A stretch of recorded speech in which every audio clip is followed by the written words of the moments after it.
প্রিয় শিক্ষার্থীবৃন্দ, আশা করি তোমরা সবাই ভালো আছো, সুস্থ আছো।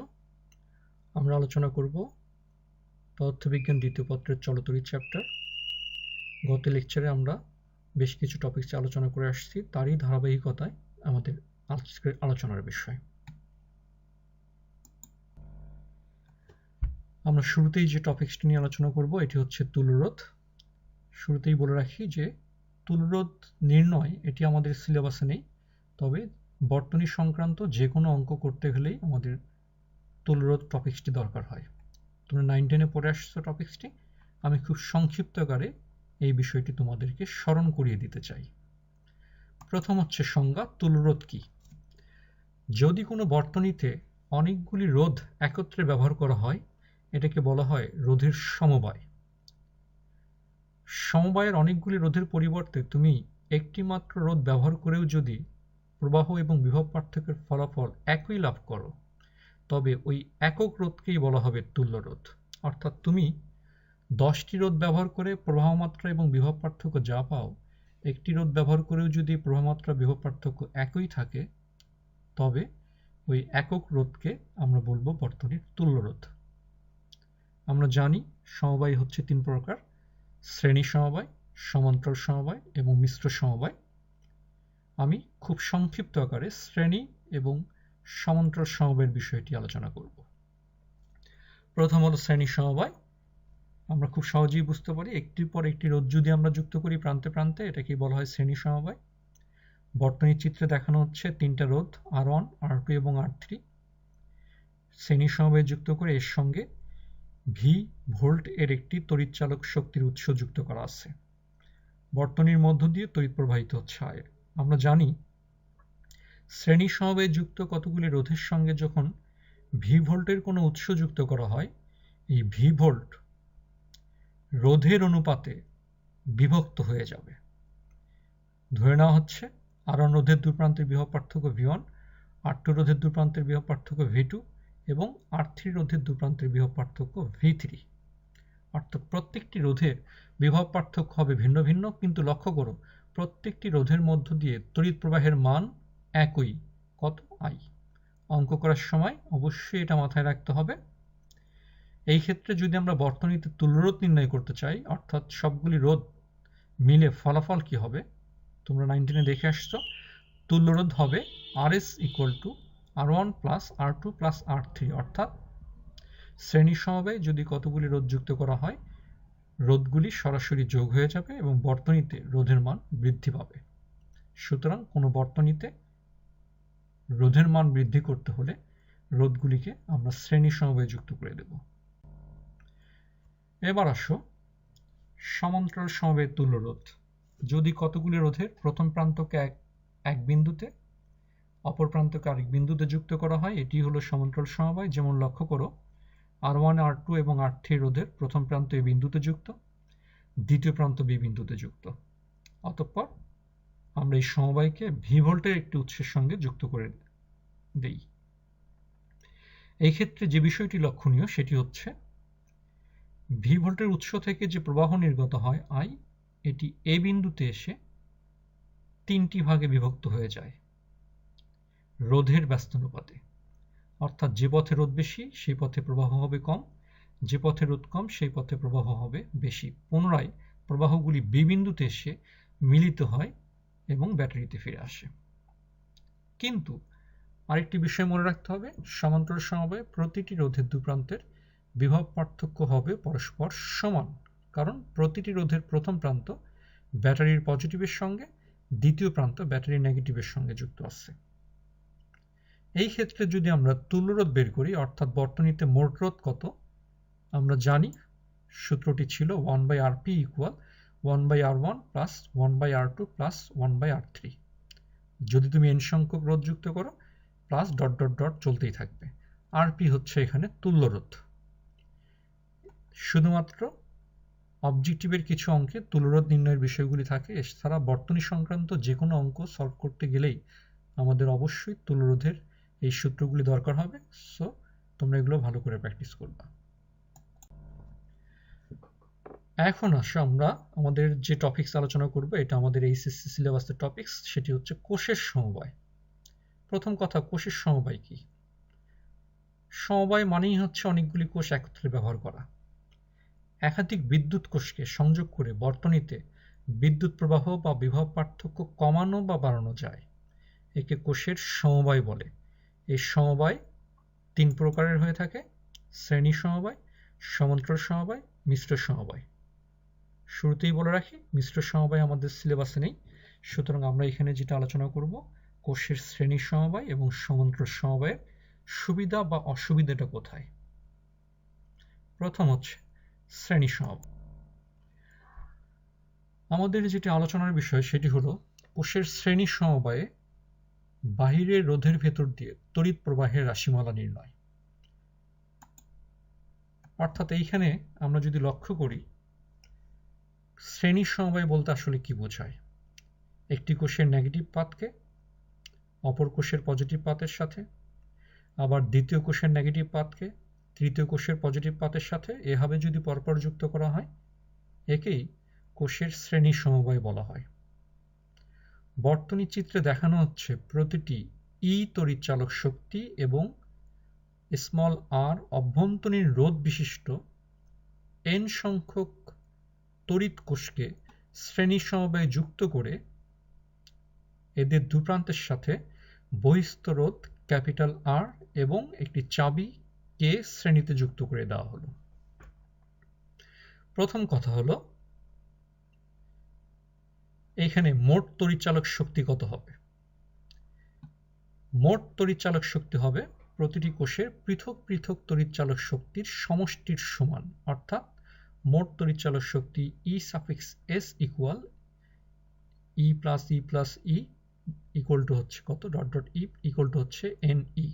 যেহেতু এন সংখ্যক কোষ, মোট তড়িৎচালক শক্তি এন গুণ হয়ে যাবে। তাহলে অঙ্ক করার সময় এটা মাথায় রাখতে হবে যে শ্রেণী সমবায়ের ক্ষেত্রে প্রতিটি কোষের শক্তি যোগ হয়ে যাবে যদি কোষগুলি একই মুখে থাকে। যদি কোষগুলি বিপরীতমুখী হয় সেই ক্ষেত্রে কিন্তু অবশ্যই তড়িৎচালক শক্তি বিয়োগ করতে হবে। এবার আসুন, যেহেতু কোষগুলো শ্রেণী সমবায়ে যুক্ত, সুতরাং অভ্যন্তরীণ রোধগুলো শ্রেণী সমবায়ে যুক্ত। তাহলে এই বর্তনীতে কোষগুলির মোট অভ্যন্তরীণ রোধ কত?